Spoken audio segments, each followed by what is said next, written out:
বন্ধুরা, আমরা এমন একটা যুগে বাস করছি যেখানে সব কিছুই চাই ঝটপট। ইনস্ট্যান্ট কফি, 15 সেকেন্ডের ভিডিও, একদিনেই সিক্স প্যাক। কিন্তু বাস্তবতা হলো জীবনের সেরা অর্জনগুলি ধীরে ধীরে গড়ে ওঠে। একটা গাছ যেমন রাতারাতি বড় হয় না, তেমন মানুষের উন্নতিও সময় নেয়। আমাকে অনেকে প্রায়ই বলে, তুমি এতদিন ধরে এক্সারসাইজ করছো, বডি বিল্ডারদের মতো বডি তৈরি হচ্ছে না কেন?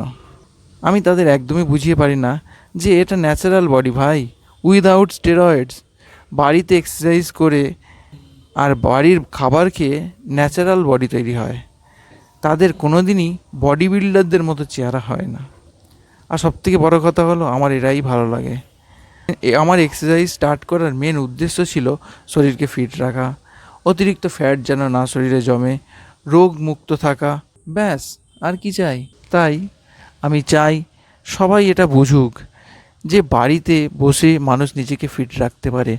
দামি জিম আর দামি দামি ডাব্বা খেলেই যে বডি হয় এমন কোনো মানে নেই। বাড়িতে নিয়মিত যদি 30 মিনিট এক্সারসাইজ করা যায় আর একটু হেলদি ডায়েট নেওয়া যায়, তাহলেই খুব ভালো বডি তৈরি করা যায়। তাই 3 মাস বা 6 মাসের টার্গেট না নেওয়াই ভালো। তাই বন্ধুরা, সাফল্য কোনো ফাস্ট রেস নয়, এটা একটা ম্যারাথন। ধৈর্য রাখুন, মন দিয়ে নিজের কাজ করে যান, আস্তে আস্তে সফলতা ঠিক আসবেই। টাটা বন্ধুরা, আবার দেখা হবে নেক্সট ভিডিওতে।